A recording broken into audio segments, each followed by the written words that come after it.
smut, filth, and garbage. To some people, these are more than just three good things. For some folks, it's an entire way of life, and it's to these people, the everyday dirtball, that this is dedicated. To those of you unaccustomed to life in the gutter, you'd best grab a snorkel, 'cause we're going down.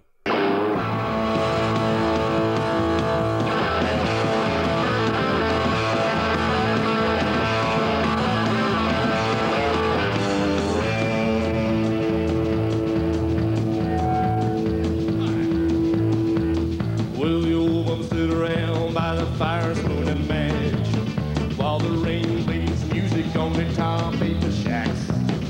They've been waiting for a ticket to ride the rusted rails, and their pain fades away as faces turn pale.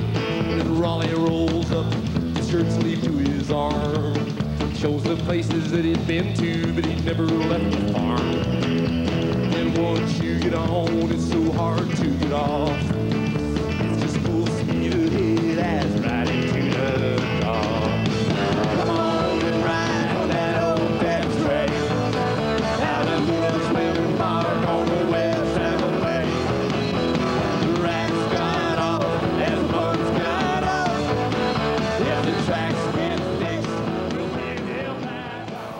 They were that comet that was in, orbit that swung out around Pluto and came back every,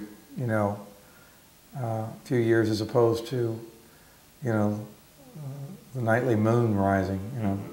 They were, had a tail on them. I mean, it was kind of a golly. Did you see that experience? Let's say you're like a kid. You're a kid in Iowa, or you're a kid in Santee, outside of San Diego. And all you've seen is, kind of things on, you've seen the Cars on MTV. Well, going to see the Beat Farmers is like having dynamite shoved up your ass. I mean, it truly is. It's a wild, crazy rock and roll thing. And just when you think, well, they do that every night, they do something and you go, well, I don't know if they do that every night, Well, it was a time when an awful lot of music was being made by machines, and the lyrics seemingly were being written by a machine. And these guys seem to be playing from the heart and writing from the brain. Our association with the Beat Farmers and Country Dick was just so, it was just, when I flash on those times, it's just a memory of a lot of fun. I think I met them the first time before I saw them play, and I don't really remember it. I don't think, what kind of question is that? Everybody's too drunk to remember anything. Be still, pigs.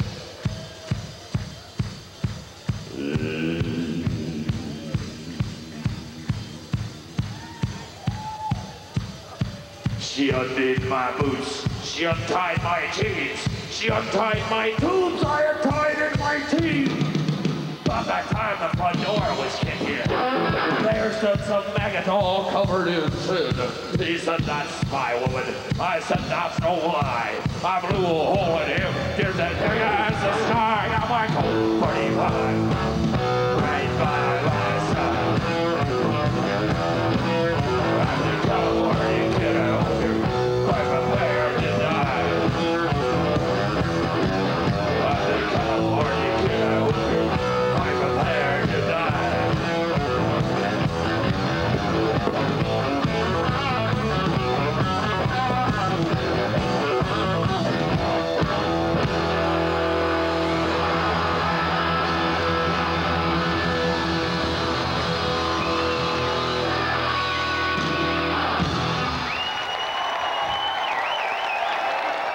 They were a great rock band, but then when he came out and did his thing, like the place just went nuts. It was the first time people had seen that, and that kind of thing was, really exciting and hilarious.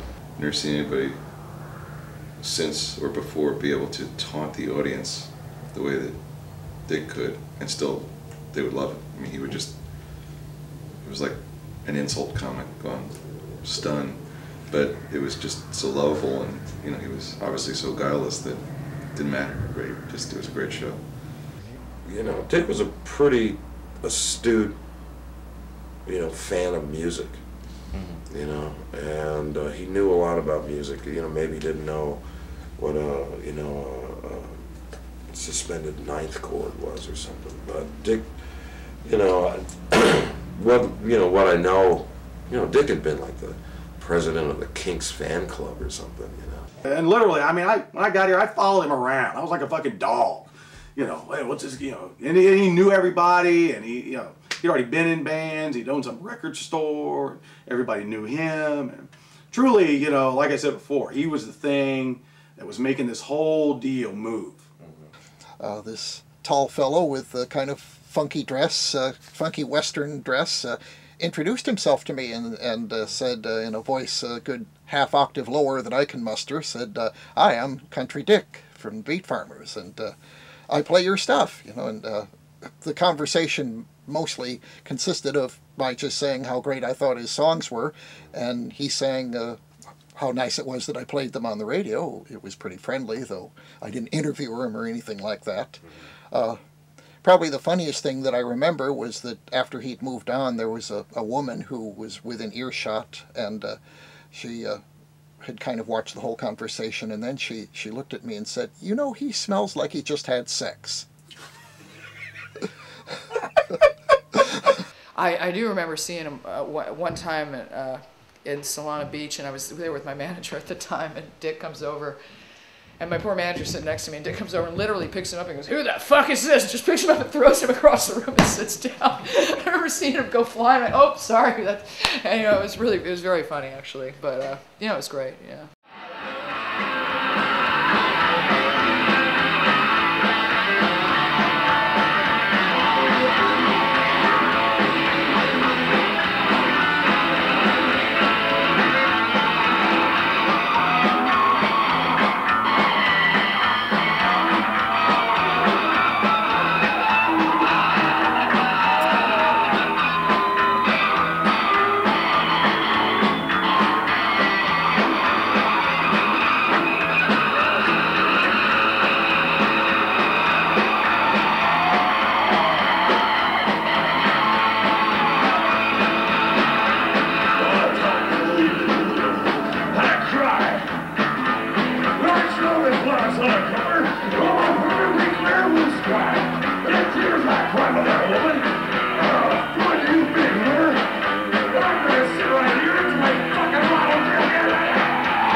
Beginning of the Beat Farmers is the Country Dick and the Snuggle Bunnies.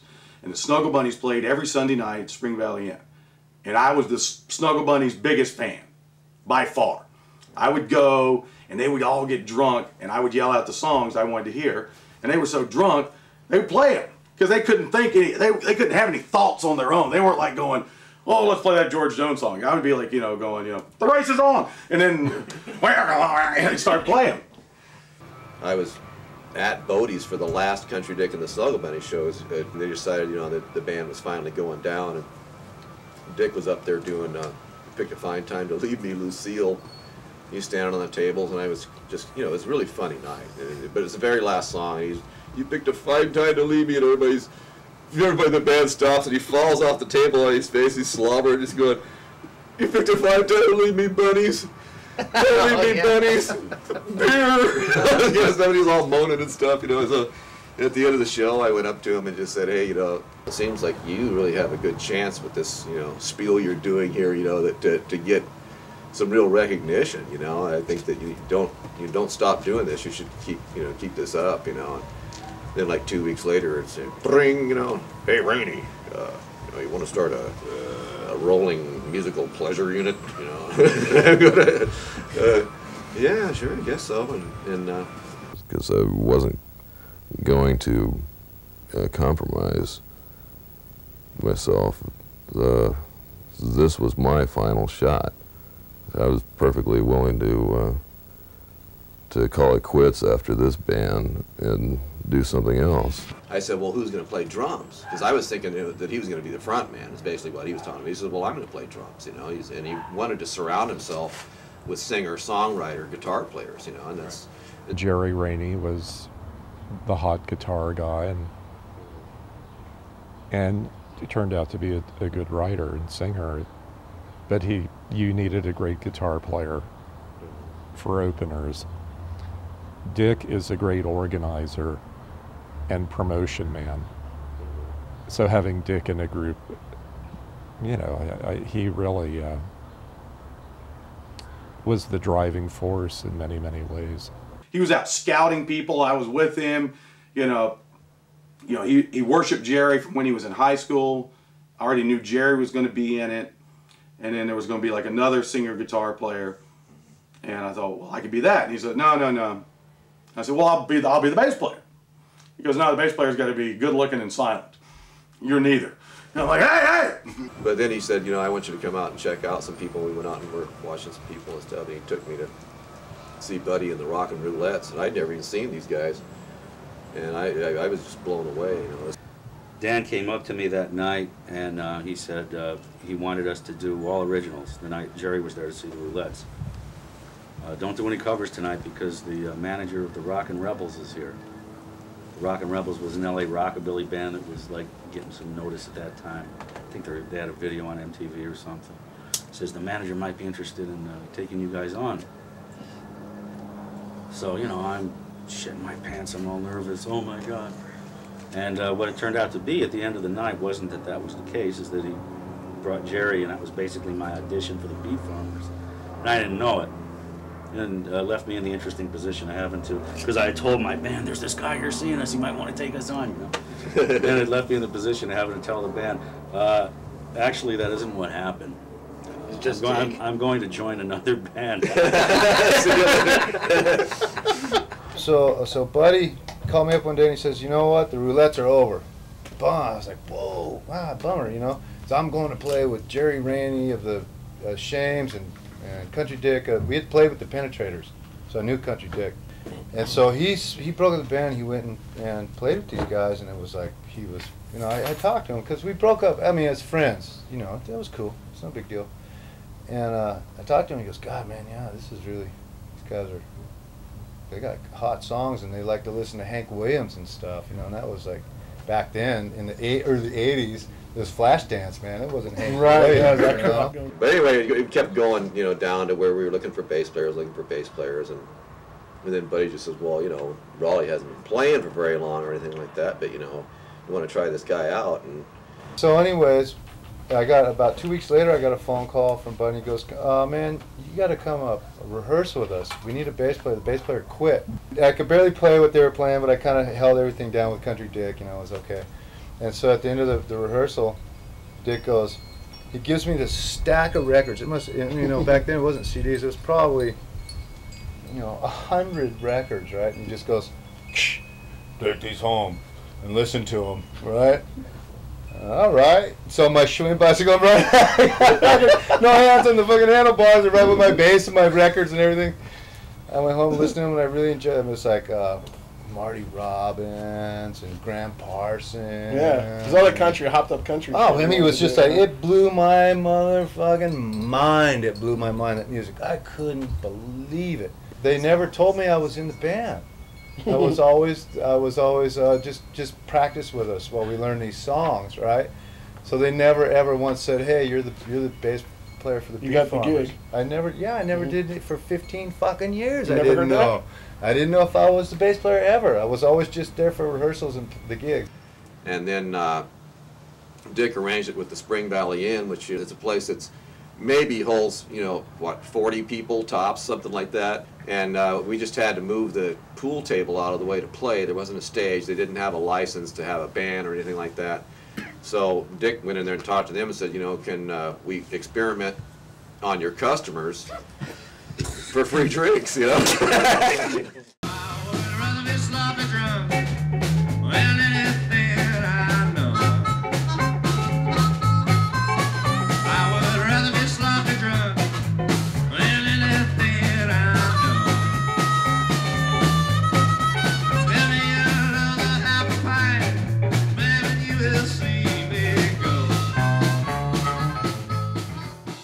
Well, I had been working as the manager with the Blasters, and Dave Alvin told me he thought the Beat Farmers were fun but good musically, and so on and so forth. And right away I get the call. It was Country Dick, and it's we're playing at the Belly Up Tavern, and come on down and meet us and see the show. And so I did, and I liked them, and we started working together. My band, The Shames, had been trying and trying to make a bunch of recordings, send them to all kinds of record labels and stuff like that, trying to get a deal, And there we are playing, you know, at Spring Valley Inn, and in walks Dan Perloff from Rhino Records, just says, "Hey, I like your band. You guys want to make a record?" And it's like, okay, I just got to bring this other guy down, and there it was, pow, you know. It's like being discovered, which I hear doesn't really happen that much anymore. Just for some reason, they were still kind of working on their craft and their master plan and whatever, and I got the jump on it because I happened to have been down there as a college student and as a guy that with kind of a liaison to somebody that was up in LA working at a record company that was interested in doing a project like that. They said that there was an offer on the table from Rhino to run in and do an album, and I said, well, if you only have to do one, and he goes, I think that can be arranged. So I looked at the contract, and we just had what they call one-off deal. We spent a whole night into the early mornings in that round Capitol building in Hollywood, in the basement where Frank Sinatra recorded everything, just getting the most incredible sounds ever. Sometimes I want to fall asleep and die off in a dream. The music takes me back to my old past when I was young and feeling mean. And I stand to the spotlight, it's like driving my own car. We had the girls in the wheel and the bill on a stolen credit card, singing someday we'll be stars, Joe. And now I feel the pain of growing old. I hear voices in the rain. I see the vision of doubt that keeps rolling through my baby's eyes. The record was done in 4 days. It was basically recorded in 2 days and mixed in like a day and a half. So it was, functionally speaking, I mean, it was probably 100 hours. We weren't very sentimental about anything, you know, just like if it felt right, we just went for it. And I, you know, even mixing it was sort of a blur, but then I remember listening to it after we mastered it, and I was like, wow, it's a real record. It doesn't sound like, you know, just a documentary or, you know, live to 2-track tape. You know, it really, you know, has texture. You know, people when bands started getting signed in that era, a lot of musicians were way out of their element because all they had been in were clubs and playing for drunken audiences, turning up and everything. Once they got in the studio, a lot of people didn't know what to do. The Beat Farmers had such great musicians in it that they couldn't make a wrong move. They had such a solid musical backing, you know, that they could really pull anything off. And a lot of the bands then really couldn't, you know. I remember Denny Bruce being there. I remember they called me up. I remember like we went out to. I don't, to tell you the truth, I don't remember anything about. I was at the session, but I don't remember anything about it. I know that we went out drinking after it, and we wanted to go out. We went off on foot across. At one point later on that night, I forgot that I was in LA. I thought I was back in Buffalo. I was with Country Dick, and I think I was driving, and I didn't know what state I was in. It's sad but true, and. I don't really remember how I got home, but I know that I finally wasn't the last driver. And then he called me up the next morning and said, I just picked up the phone, his voice goes, I owe you. That's all I remember. That's all I remember about the session. It's a little curiosity of history that Rhino Records, through almost its entire history, has done reissues. That's what they're known for. Creatively packaged reissues of old stuff. There have only been 2 or 3 little spells during which they took it upon themselves to record new talent, and one of them happened to be in '85 when they decided, let's record the Beat Farmers.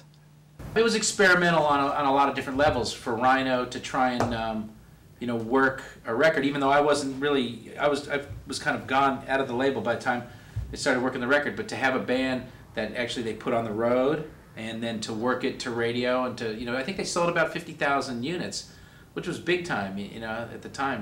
Walking on the street on a sunny day, hubba, hubba, hubba, hubba. A feeling in my bones as I have my way, hubba, hubba, hubba, hubba. Well, I'm a happy boy, boy. Happy boy! Happy boy! Happy boy! Ain't it good one times to go when you're away? Hey, hey, my little dark spot got hit by a car, hubba, hubba, hubba, hubba, hubba. Put his guts in a bag and stuffed him in a drawer, hubba, hubba, hubba, hubba, hubba. Well, I'm a happy boy. Happy boy! Happy boy! Ain't it good one things to go when you're away? Hey, hey, all right, Joe!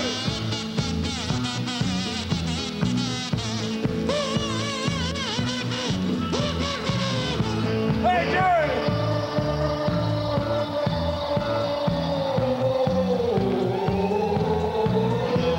I've been all about it for a month and a half. I started on that. Well, I'm a happy boy. Happy boy! Ain't it good one thing to go when you're away? Hey, hey. I guess I first heard of the Beat Farmers when somebody at Rhino handed me a copy of Tales of the New West. I was doing a lot of work for Rhino at that point, and so I got copies of all their new releases, and it was probably James Austin, and I think he even said, oh, you'll like this song Happy Boy that's on this album. So I liked it very much and started playing it on the show, along with California Kid, and they became favorites on my show, and still are. The reason I have that we left is Rhino was very serious about breaking a rock and roll band. The head of promotion flips out and wants to release Happy Boy as a single. And I said, you will kill the band if they go out as this one joke comedy when, you know, Dick is a part of the band. But it's like here the Beatles come to America and somebody sits them down and they say, John, Paul, George, it's Ringo, the kid's one over there, and let's put him out front. The group came to our attention, meaning the company's attention, through Denny Bruce, who telephoned Bill Straw, who works with us at Curb Records, and presumably said, I have a group, you guys might be interested in it. He did get to Bill a demo that had 4 tunes on it. We played the tape at the moment he brought it in, which I normally don't do. I was hooked. There was no question about it. This was a killer act. No one is doing the kind of things they were doing. Curb looked interesting to me because they had just gotten Lyle Lovett. The Judds were doing well. And I knew 2 guys there. And they came and saw them and loved them and compared them to Dire Straits. And when you say Dire Straits to somebody at that time who were selling millions, everybody says, you know, these guys could do that. You know, I think all of us agree we should have stayed with Rhino Records, but the thing is we were moving up to a larger label. It wasn't just Curb Records, it was Curb/MCA, which created another whole bunch of problems where they could, you know, they were supposed to match each other's monies that were put into this deal. You know, if you spend 100 grand, we're going to spend 100 grand, and boy, you could, you know, the buck passed back and forth. You know, deadlines weren't met because there were disagreements. Things like that always happen. You know. I still, to this day, play every once in a while. I'll bring out Gun Sale at the Church. I think that's probably, you know, if I had to pick one Beat Farmers song, that would be the one. Every time I play it, people write in and say, "What was that? Who is that? Where can I get that?" I think it's, you know, it has an odd resonance for our day.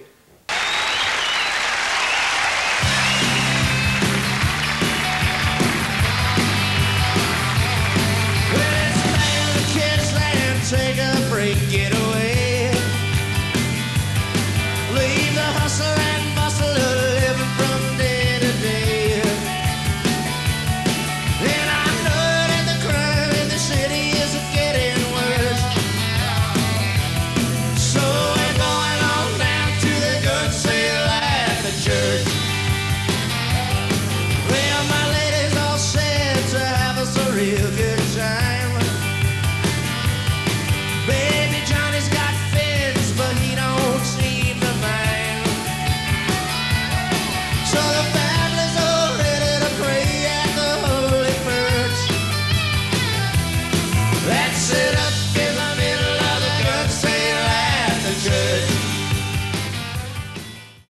that bugged me about Van Gogh is there was this clown come in, Craig Leon, to produce the record.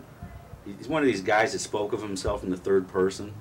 Oh, Craig Leon thinks he needs a peanut butter and jelly sandwich. Oh, yeah.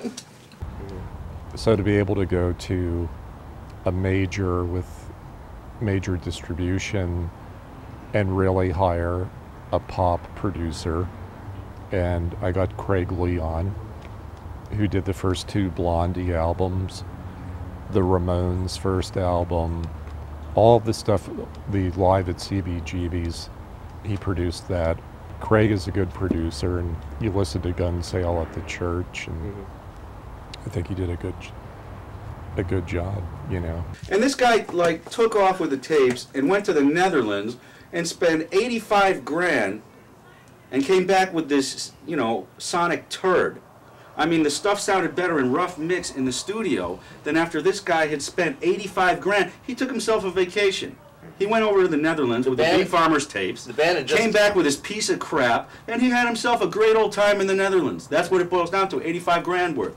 We should have just said, no, this isn't right. We need to have these tapes over here, and we'll remix it ourselves.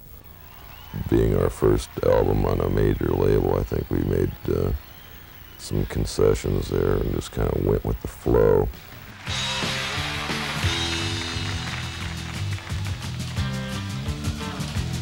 When you moved up to Riverside, you thought the answer was hidden there. Yeah, but it just turned out to be a place to hide. Baby, that town treated you so unfair. Baby, so meet me on down in the Young's Grove, baby. We'll never back down at the Broadway Stone. We can go get sweaty in the breeze tonight. But I got something that'll keep us warm. Basically, the group started touring. They always wanted to tour, and now it comes to that point. We have the first record out. And to be in a group, everybody has to be somewhat compatible, especially when you're living in a submarine. I mean, when you're in a van for that long. And Buddy, I wasn't in the van, but he complained about everything. And this is about the time I started leaving the band. I mean, to me, it was apparent that I was of no longer use, you know. I mean, they didn't want to record any of my songs. They were telling us what what it should be. It should be Dire Straits and ZZ Top, 2 bands I wasn't personally into, and I couldn't understand for the life of me why they signed us. You know, why did you want us on your label if you want us to be something completely different than what we are? I just didn't get it. And of course I resented having all the songs that I wrote rejected from the album. The band was also in a state of transition with Buddy. Buddy wasn't real happy, and we weren't real happy. It wasn't a real gel that was happening at the time. Joey I'd worked with before in a couple of different outfits. We had this one big band review, sort of Elvis Presley on mushrooms type of thing that me and him worked on several years ago. And then there was Country Dick and the Snuggle Bunnies, which he was in, and I knew that he was really well-rounded and a good guy to work with. All of a sudden, Country Dick called me up and said, "Why don't you join the Beat Farmers?" You know, he was really a Beat Farmer fan too, so when he got the chance to do it, he jumped at it. 1, 2, 1.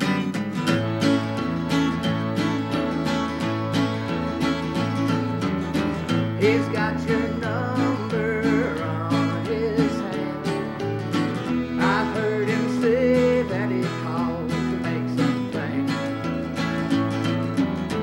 but I can tell by the look in your eyes, if he just asked you up for a dance or two, I say that it's okay, but I want you to. I want you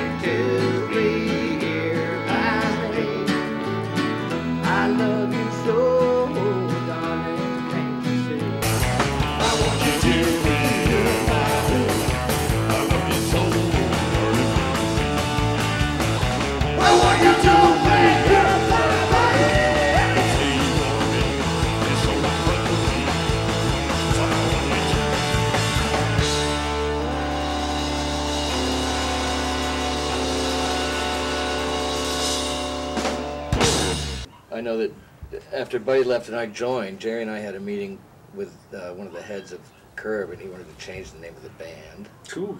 I didn't know that one. And he wanted to eliminate any Country Dick songs from the next record. Always that was a thing. Yeah. And then we had to go talk to one of the guys in his scary house. It was like a mausoleum. Oh, that was once. And the guy's explaining to Jerry how he has to write more songs that would, like the teen angst. Yeah, it's Riverside. He's going, that song Riverside, that's got that real teen angst to it, And I'm going, I think I'm 35 or something. I don't think it's wise for a record company, and I sure as hell am not going to do it, go in and try to change a group. Does that mean that I don't have anything of substance to say about their performance or about their songs, or would I like to do something differently? Of course I do.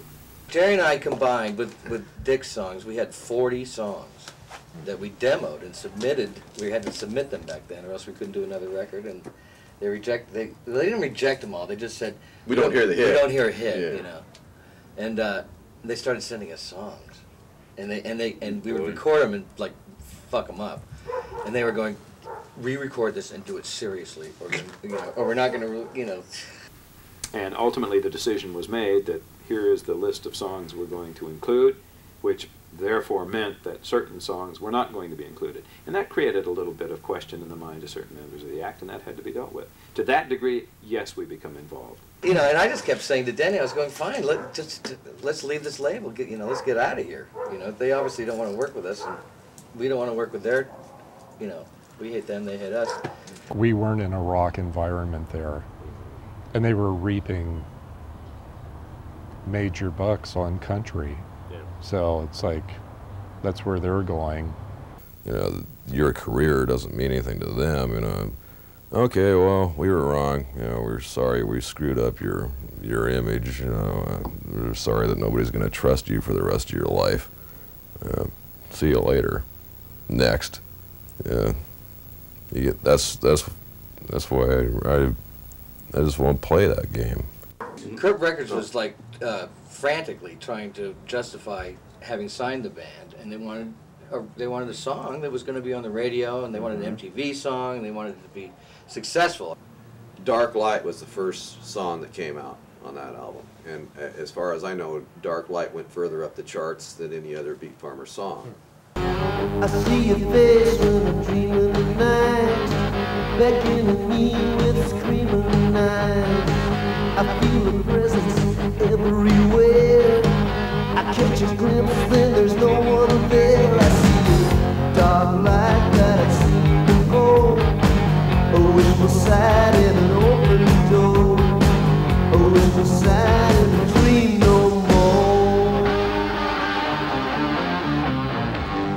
This is the Beat Farmers song, Dark Light.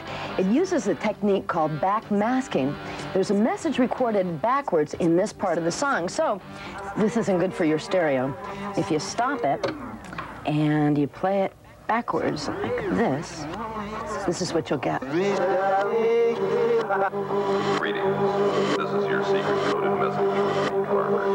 States, don't take any drugs unless specifically prescribed for you by a physician. Clean your room. Don't put any gum in your system. The band put the message on the record just to ruffle a few feathers. Actually, there's a group in Washington, D.C. called the PMRC that tries to make sure that bad messages aren't put out to helpless teenagers across the country. Secret. And, yeah. So we put in We figured that we could put in our own little message there. And we even put on the record label there that we did it just to get some attention.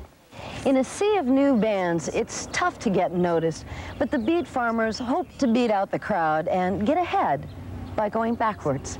From San Diego, I'm Nina Blackwood, Entertainment Tonight. And the idea, they sent me all these tapes and everything for producers for videos. And we went through all this stuff, and I'd even, pretty much picked a place that I wanted to try to shoot Dark Light. And then all of a sudden, and Dark Light's doing really well on the radio, and all of a sudden, it's too late for Dark Light. We don't have time to do a video for that now. That was their decision. Let's do Hollywood Hills. It's a mini-movie that could have maximum results for the Beat Farmers. There is much rehearsal and preparation because MTV can make a group. A video on MTV is better for you than, you know, a full-page ad in any newspaper or magazine in the world. The music is from their third album, The Pursuit of Happiness, but it's their first music video. All right, let's do it. Got the camera ready? Yep. Quiet, please. Playback.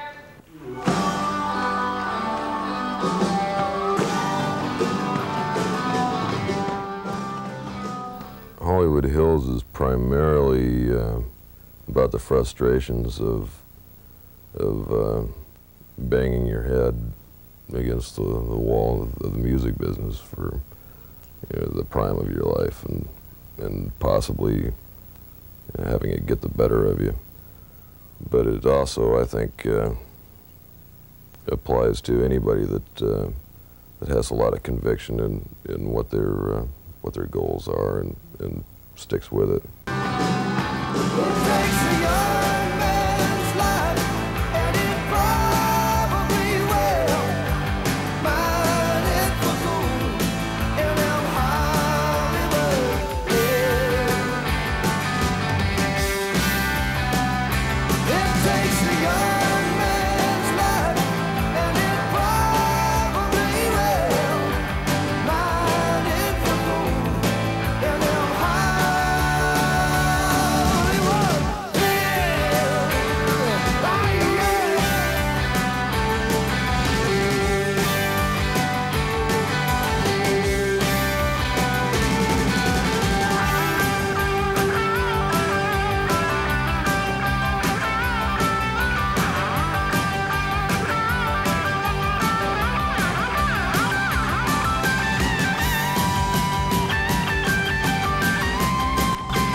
Sometimes the Beat Farmers were a three-headed monster, although it really worked live. It really worked live. I think that Hollywood was at a loss as to what to do with it sometimes. We still didn't have a distinct Beat Farmers sound, and that confused radio people, because here's one lead singer, here's another lead singer, and here's Country Dick. So what exactly are the Beat Farmers? The appeal of the Beat Farmers, there's two or three things. There's Country Dick, the, kind of Dean, gigantic, gargantuan Dean Martin entertainer personality, who's funny and suave and heartfelt all at the same time. But then you got Jerry, who is like, Jerry songs to me all sound like they're B-sides to Yardbird songs or something, and he's mining over, under, sideways, down, every which way he can. And then you got Joey, who's a truly pop guy. He's like Paul McCartney. I mean, Joey plays all the passing chords. I pass right over those chords. I can't be bothered with all that, minor, third, ooh.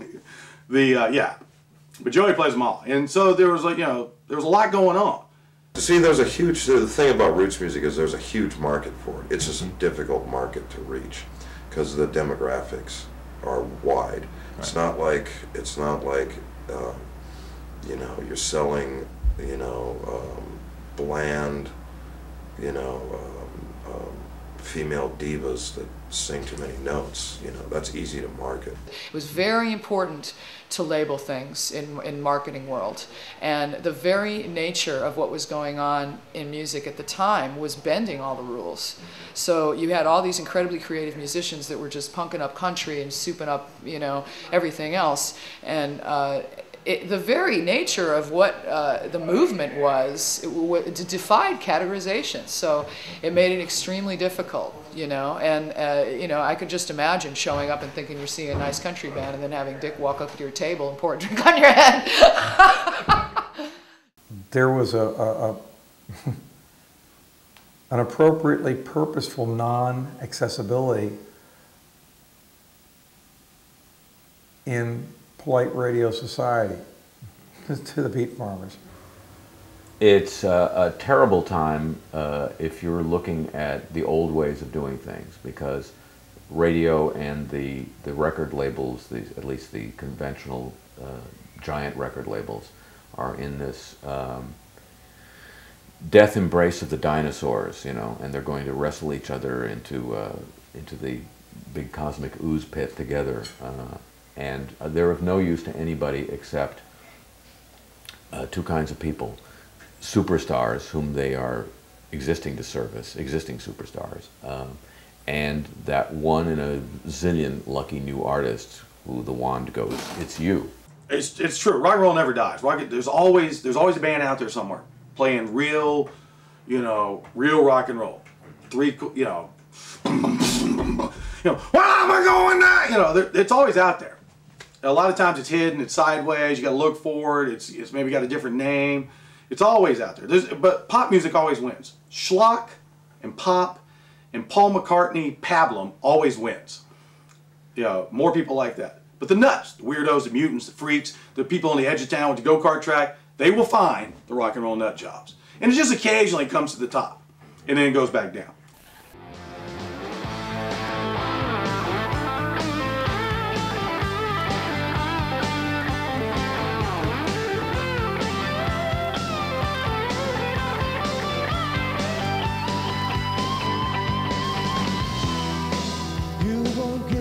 Chance.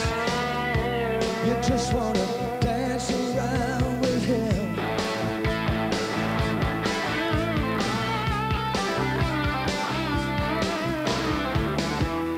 You are so unkind.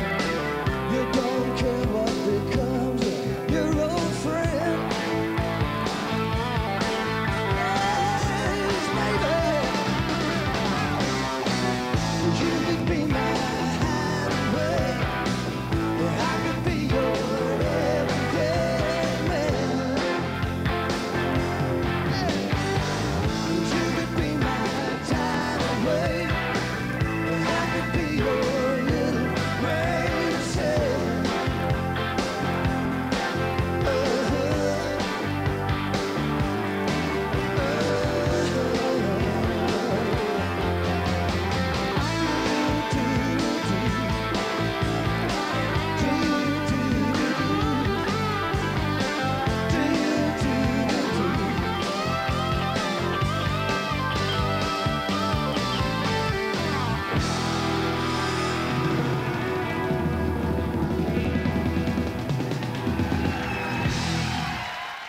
They just started assuming the duties of running the band, and we always had good vibes.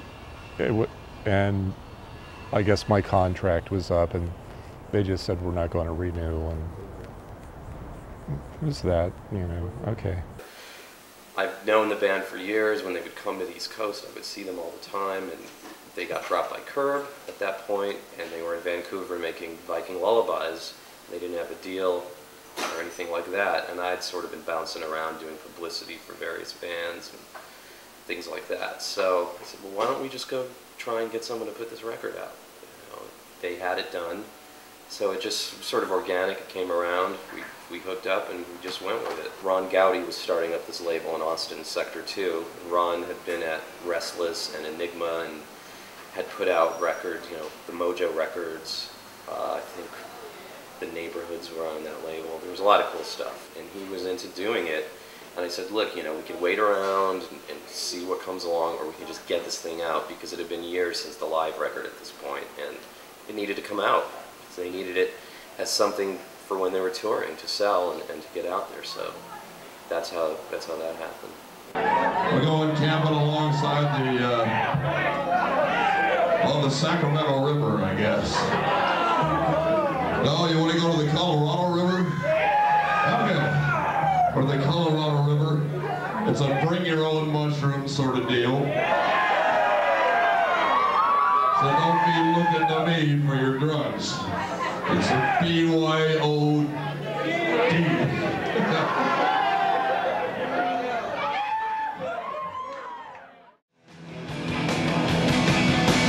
Baby's liquored up, that you're talking to my friends about this, that, and nothing, that she starts it all again.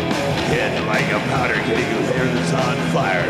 She's looking for a sucker, Lord, she found another fire. Stained bread, sudden death, sitting on the bar. Grabbing every bunch you see, nobody matter who you are. Yelling at the cops, now she's going too far. She just blew her lunch in my new car. My baby's all liquored up. She's all liquored up. Lord, out she gets so liquored up. She's all liquored up. But she smiles like a reptile and her lips are razor thin. Legs are made of jello, but her voice can rip your skin. To hide her body, mushy hikes her skirt above her head. The whole summer fleet is checking out her spread. Now gas shot, glass jug, pure stout. And everybody don't care what it's about. Rum, gin, anything, now it's Guinness Stout. The whole club's praying that she finally passes out. She's all liquored up. My baby's all liquored up. She's all liquored up. She's supposed to be the designated driver. She's all liquored up. Wow! Wow, liquor!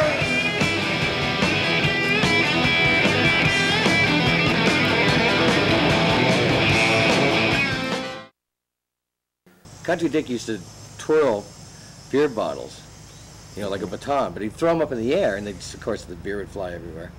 And so somewhere along the way, people started throwing beer back at him. And in Canada, the big thing was to go to the bar and get like a case of beer and have, you know, a six-pack for you and your buddies, and then throw the rest of them at the band.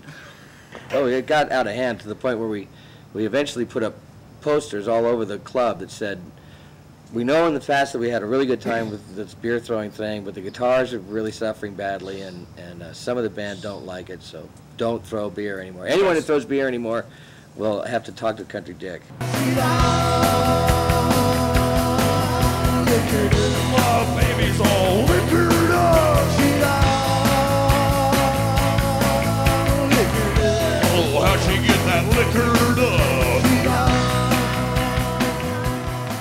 Well, so much for the no beer throwing thing. Country Dick had his throat surgeries. He had cancer of the neck, and both of them were threatening his vocal cords. And a doctor from Boston, who was a huge fan and the #1 specialist, I guess. I actually read an article that somebody gave to me, where this guy was the most, you know, respected. He knew how to get in there and articulate the whatever. He did 2 operations on Dick in 4 years, but he flew out and paid his own way and didn't charge Country Dick either, and saved his voice too. He was fine. He was amazing. But that's the extent of the effect that Country Dick had on people. They were real big fans. If you were a fan of the Beat Farmers, you were a real big fan of the Beat Farmers. And he had these giant, just red scars. Oh, you know, he looked like Frankenstein, except bigger and uglier. It's just, you know, it was scary. It went all the way down here and all the way across. You know, I know Dick had been ill, you know, repeatedly ill. And, you know, Mojo had a nickname for him, Zipperneck, because they had done so many cancer operations on his neck. And, well, I didn't find out till later was he had that since he was like 19, you know. He'd been, you know, dealing with that. He was in radiation after one of these things, and Jerry and I went down to KGB FM, and Dick called us from the radiation room, and he said, "Yeah, it's really weird in here. These nurses, you know, handed me this phone through this doorway, and you know, they have to like burn it after I talk to it." And he had a little headset, and then Jerry and I were in the studio at KGB, and we played, and Dick sang over the telephone. I remember one quick tour they did after it was much too soon after he had this operation, and they went in February, Chicago, Minneapolis, and there was probably 2 feet of snow on the ground in Chicago, and Dick was then, we had another drummer with us, and Dick was, you know, just doing his singing parts and then taking it easy. But he made it through it, and then the tour pretty much ended in Chicago, and the band had to drive back, and we put Dick on an airplane and took him to the airport, and I flew back to New York. And He held through really well. It was amazing. You know, Dick's one of those guys that's like the canary in the coal mine. You know, he's going to see how far he can push it before the vapors get to him. You know, so. But yeah, Dick enjoyed a good time. You know. Well, I hate my job. I work too hard. My dog died yesterday. My son's a punk. He shoots up junk, and I just found out I'm gay. I come home to a friggin' zoo, and I still drink me a tight. I live in a lakeside trailer park, and everything's gonna be all right. Got doctor bills and legal ills. My wife's a fat old whore. My TV's broke. My life's a joke, and a sheriff moved next door. I don't frown, don't get me down, I got something good to say. Cause I live in a lakeside trailer park and everything's gonna be okay. Go Raleigh! It's so serene, white and clean. Quiet as a mouse. So safe in here, I can spend all year in my lovely aluminum house.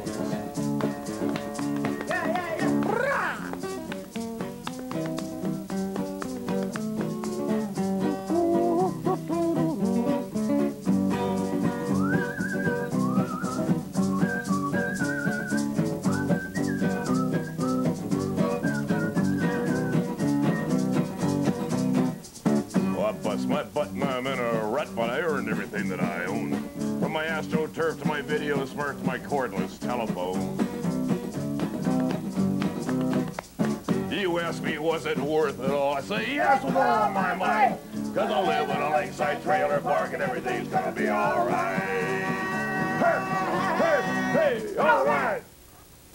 And then Manifold came about because Ron felt that it would be good to come with another record fairly quickly within a year.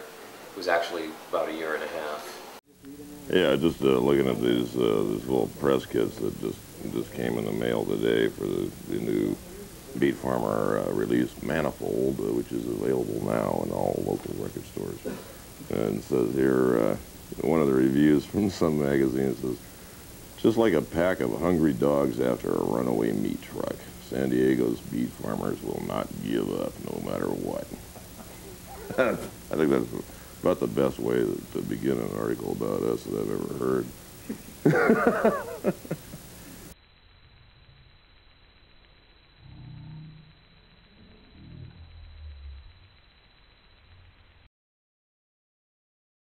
We started the night off up there in Whistler. Dick got up and sang the first song. Nothing really seemed to be out of the ordinary at all. You know, we were just going along. We started the set. He sang the first song. Then we played 2 more songs. And at the very end of that song, he just kind of slumped over, you know. And he's still just sitting at his drums, just slumped over. And I didn't really think too much of it because he kind of got that way in high altitudes, you know. And he would just, there, when we played around Colorado, most people would have oxygen tanks for him there, you know. So I thought, okay, well, he's just doing one of those things, but then he didn't really snap out of it. And then people were starting to notice, well, hey, maybe something's wrong. And I started playing this old song, you know, by Hank Williams, you know. And the weirdest thing was that Dick actually tried to start the song. Yeah, he started, and he went ding and hit the cymbal, you know, and he was dying, you know. I walked over and I asked him if he was okay, and he said no. And then I realized, fuck, we got no oxygen for him. Tommy comes up to the stage. That's what we all thought it was. We're looking at each other going, what's the matter? I'm like, I don't fucking know. He ain't breathing. He ain't doing shit, man. He's like, get help. Tommy told me to get help. Tommy told me to get help. I walk up to the microphone and said, someone call 911 fucking now at the top of my lungs. I was pissed off at him. I turned around and looked at him and said, what you know? Dick fell back in my arms, and then I dragged him back, and they took the drums, just completely cleared them out. And we're laying there, and the paramedics who were part of the ski team. Yeah, well, see, that's the thing. They tried getting on stage after I made the announcement. I didn't know who they were. They just jumped up and rushed towards the stage. I'm knocking them back into the audience, thinking they're fucking just freak fans that want to get in on something. By the time after I hit the second or third one, someone tells me they're paramedics. I'm just like, oh fuck. But and people are yelling, "Come on, Dick, you can do it! Come on, Dick, let's go!" And they're going, "Dick, Dick, Dick," you know, stuff like that. And they got him hooked up, and he was flatlined right there on the stage, you know. One of the most popular performers on the San Diego music scene has died. Larry Himmel has details. His real name was Dan McLean, but everybody knew him as Country Dick Montana. Last night in Whistler, British Columbia, Country Dick collapsed on stage while performing with his band, the Beat Farmers. He was later pronounced dead. One of his closest friends is musician Mojo Nixon. Yeah, on stage, he was this wild animal. He was, you know, the ultimate entertainer. He would do anything. You know, he drank the beer with his feet, you know. Who would drink the beer with their feet except Country Dick? And the only Country Dick would do that. But off stage, he was just you know, he was a semi-human. He was almost a normal guy. Some people just got no sense of humor. I do. We all do in a band, you know. So we like to have fun on stage, and we figure if we do, then everybody does. On stage, Country Dick Montana was the charismatic clown prince, a true country rock rascal with an unmistakable gravel voice. He helped found the Beat Farmers 12.5 years ago. Off stage, Dan had battled and beat cancer through 3 serious operations. A great guy, a good friend, a tremendous talent. Country Dick Montana died doing what he loved best, entertaining a packed house. He was 40 years old.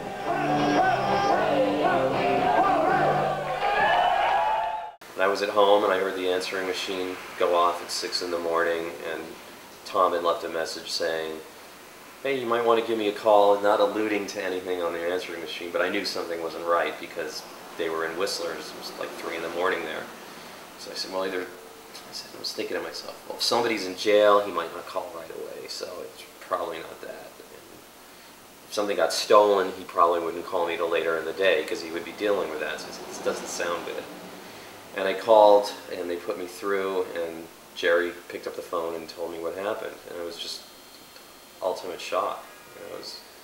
And they said there would be an autopsy, and it's like, oh boy, here comes Captain Morgan, here comes, you know, God knows what they're going to find. I didn't know he was having any problems at all, and apparently he got a blood clot behind his knee, and he he told his roommate, Edwin, and then he used to confide in Adair because, you know, he had various medical problems, and she's a nurse, and I think she said, you got to go. I mean, blood clots are serious. You got to go take care of this. And apparently he tricked his roommate in. His roommate dropped him off at the doctor's office. He went to the thrift store down the street or next door, went shopping, never went to the doctor. Came back like he went to the doctor. And then, you know, we left a couple days later, and because of that blood clot, that's what killed him, you know.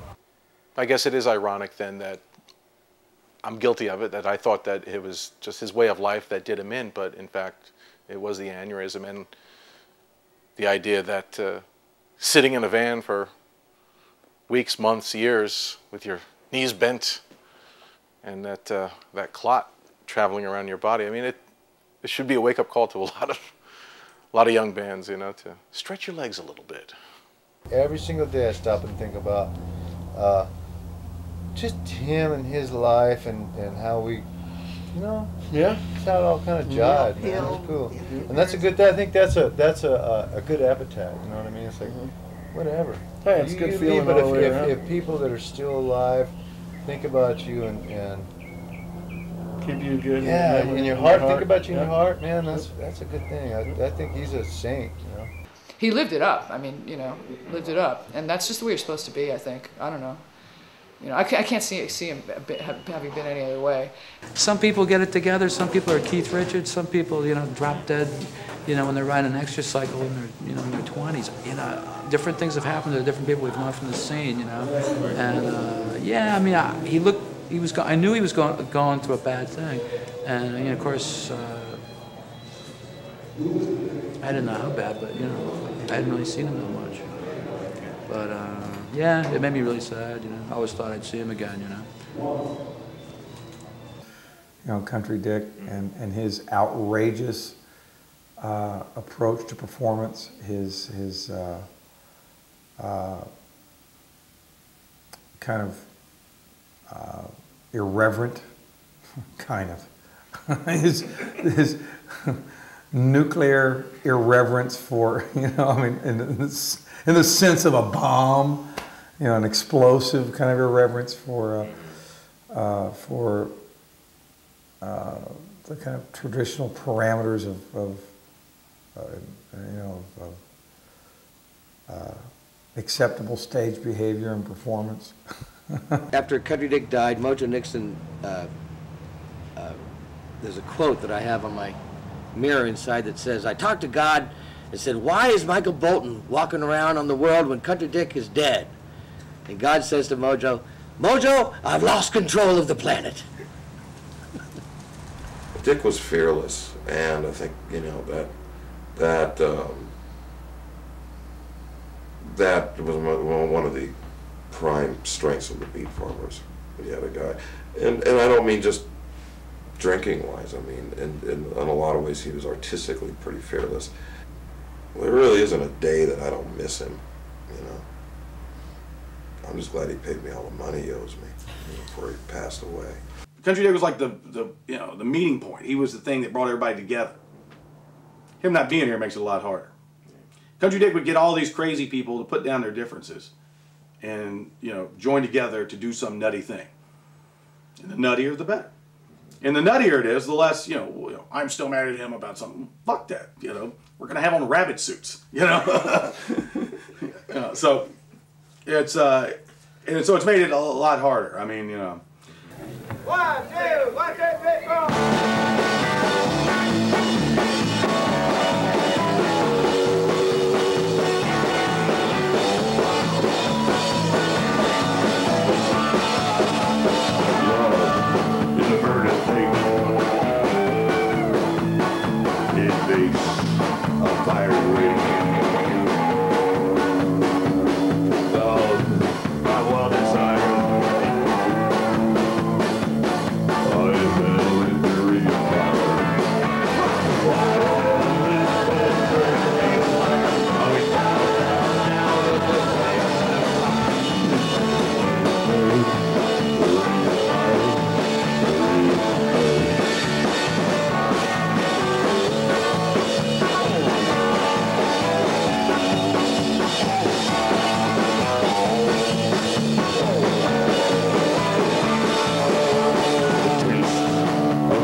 I think the band from the beginning was taking like country western songs and rocking them up in a way that they normally wouldn't have been done. A Velvet Underground song, you know, becomes a kind of a roots rock song all of a sudden. You know? And I think that's what the band was doing in the first place, not the normal sort of thing that you'd expect. And so I don't think there's a difference between the two bands except that, you know, it's just a different guitar player.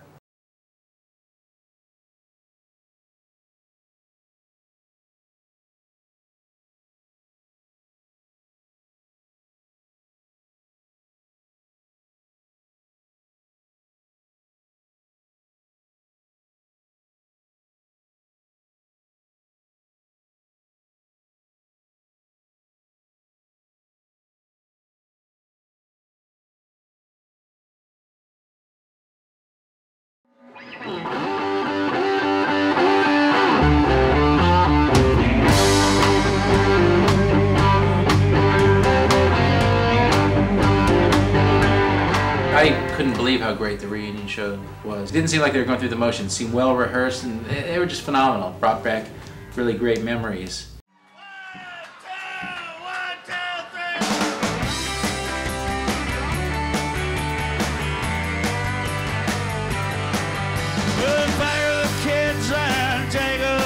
Get away. Leave the hustle and bustle of living from day to day. And I know that the crime in the city is getting wet. So we're going on down to the gun sale at the church. Well, my lady's all set to have us a real good time. Johnny's got fans, but he don't seem to mind. So the family's all ready to pray at the holy purge. That's set up in the middle of the gun sale at the church. Look out, mama, there's a white boat coming up the river with a big red beacon and a flag and a man on the rail. I think you better call Big John, cause it don't look like he's here to deliver the mail. And it's less than a mile away. I hope he didn't come to stay. He's got numbers on the side, a gun, and it's making big waves.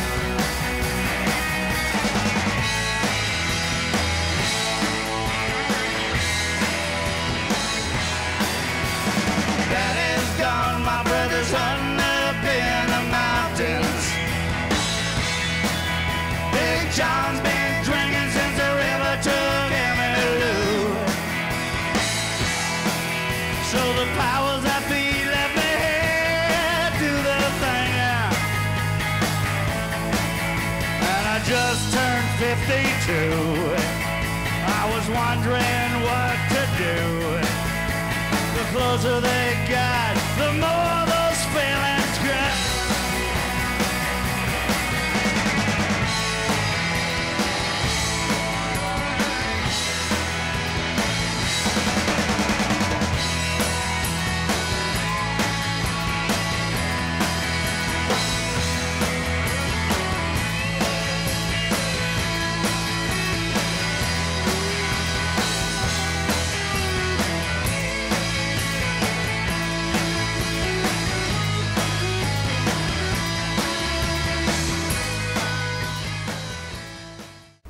So let's say Buddy was like the blues guy in the old band.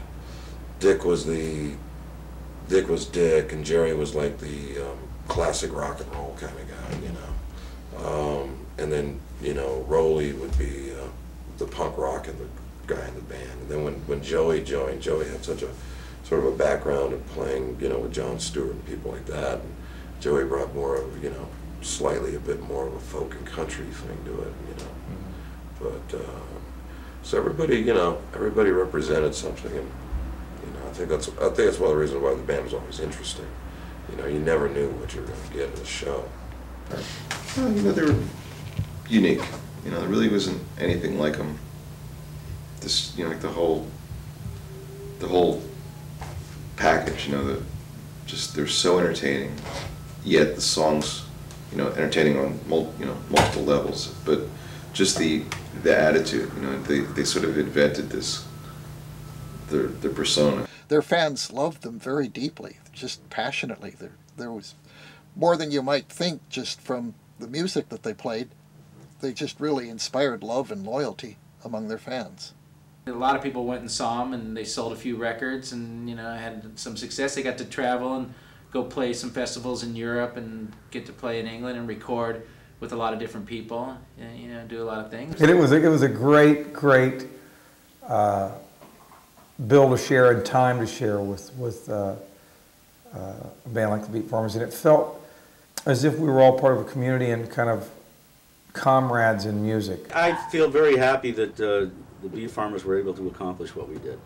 And I mean, maybe we didn't get to be you know, rich and famous or anything like that, But we made some good records, played a lot of good shows. A lot of people remember it.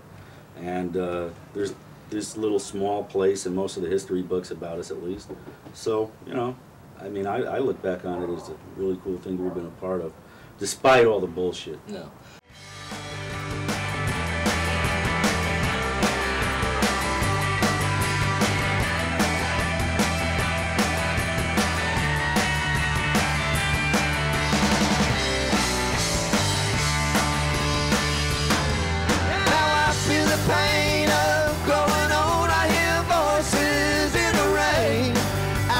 Vision of doubt that keeps rolling through my baby's eyes. When she calls out my name, each time that she complains. It seems like we roll bigger stones back then. Seems like we roll bigger stones. Seems like we roll bigger stones back then. Seems like we roll bigger stones. Yeah, seems like we roll bigger stones back then. Seems like we roll bigger stones.